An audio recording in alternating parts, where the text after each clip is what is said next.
But that's okay. Oh, Tauno ya e ano ine ali ane yo tati mai. Hiti mai no to hiti puno me te aloha. Aloha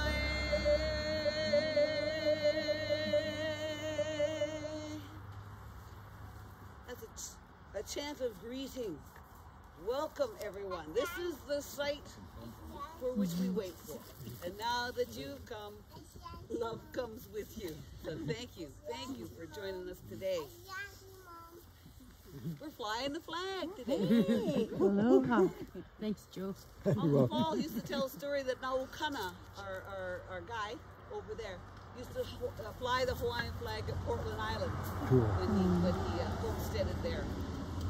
I was thinking about the homesteading the other day, and like, you know, if you look here and they say, okay, there's 160 acres for you. It's yours. Go ahead, live there.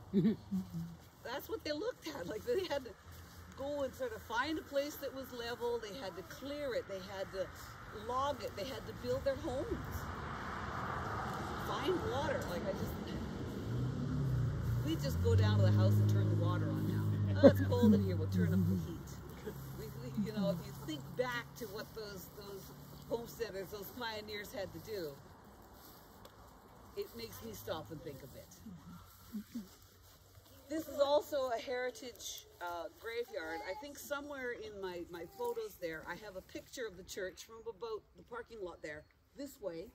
It shows the church when it still had the white boards on the outside, not this rock front. People ask sometimes, ooh, why did they do that to the church? Oh, that stupid old phony rock. But back in 63 or 67, whenever this was done, it was probably the newest thing. It was probably like, ooh, this is cool. And it's obviously lasted. Looks okay. So there we have it. But there's a picture of the old church, and you can see that graveyard off to the side. And there is just a field of little white crosses. All those graves are unmarked now. And so many of our people, at least 5 I can think off the top of my head, are buried here, but we don't know exactly where. So again, I've approached the church to name those people. I asked them at one time, and they said, okay, well, we'll put a plaque up for them. But it says, something about how many, like 67 unmarked graves. And so this little plaque just says that they're here, but they're unmarked. And I said, well, what about their names? We know who's there. And they said, well, we didn't want to spell them wrong, so we didn't put any names on the plaque. So now I've approached them to allow us to put another plaque somewhere along this wall with at least the names of our ancestors on it. That's awesome. I have their names. I have their births and their deaths. Like, you know, I can put 1885 to blah, blah, blah. So that's in the works. Again, it's sort of, it's all got to go to a committee. So we'll see if we can make that happen. But hopefully one day, not so soon in the future, we will have a plaque with our unmarked graves here. But we do have marked graves for our grandmother Matilda and her youngest son Lloyd, who are right here. Let's stand for a second. Matilda had 16 children. Not all of them are buried here on Salt Spring. As I mentioned earlier, her oldest son was raised by Mary Ann. She raised him in Washington State, and he's buried in Washington State. Albert, Uncle Kelly, is buried over in Vancouver, over Delta side. Eva is here. She's at this gravesite over here by the Holly. Eva Harris, our brother's half-sister, and some of her children are buried there. Dinah is a missing grave here. Julia is in Vancouver. Leo is in Vancouver. Mary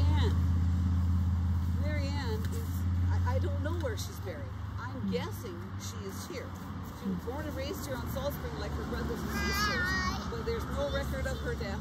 All I know is she died very young, and her daughter, Muriel, was raised by her older sister, Auntie Rose.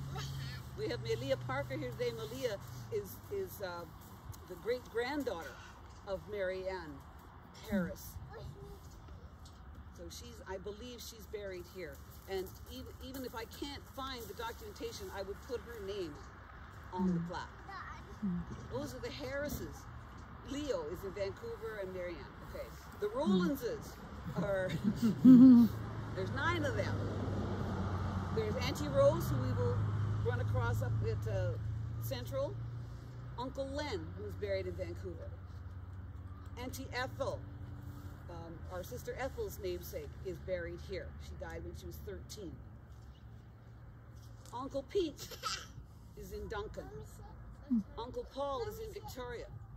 Our dad, ashes are in the harbor. Harry. Auntie Sophie is in Victoria. Uncle Fred is in Duncan. Some of Fred's children are here. Rick and Katie are here today. And last but not least, Lloyd, the youngest of her sons, is buried here. We have pictures from her and Lloyd to leave at their graves, which we have lost. Every time we gather like this, like, you know, you talk about your ancestors, and it doesn't have to be some hocus-pocus thing. Ooh, the ancestors are here. You know, when I talk about our ancestors, I mean, like, you know, these are the people that taught us how to get to where we are today, and leaving that knowledge for us to pass on to younger generations. Our ancestors are the people that broke the ground for us. So when we gather like this, they're here with us. And that's why we honor them. You know? As I've said many times, it reminds us that one day we are going to be the ancestors. And I hope that someone, the youngers, will remember us. And find where we are resting and come and say, hey, that was my auntie, that was my uncle. It's important. And just by showing up, you show how important that is. So, mahalo. Mahalo. For being here today. This here is Matilda. We have her picture. Picture and thing. I got a new picture for them. We leave pictures every now and then so people will come to visit the graves and see who these people are.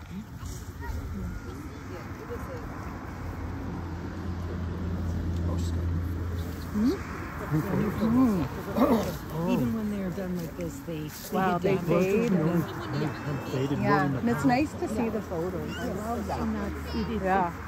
I absolutely connection you feel for the history that we have. Oh, I love the Hawaiian history, man. I know you love It's the just Hawaiian awesome. history.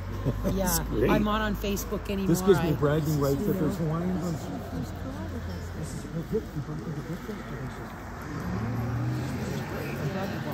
Yeah, absolutely.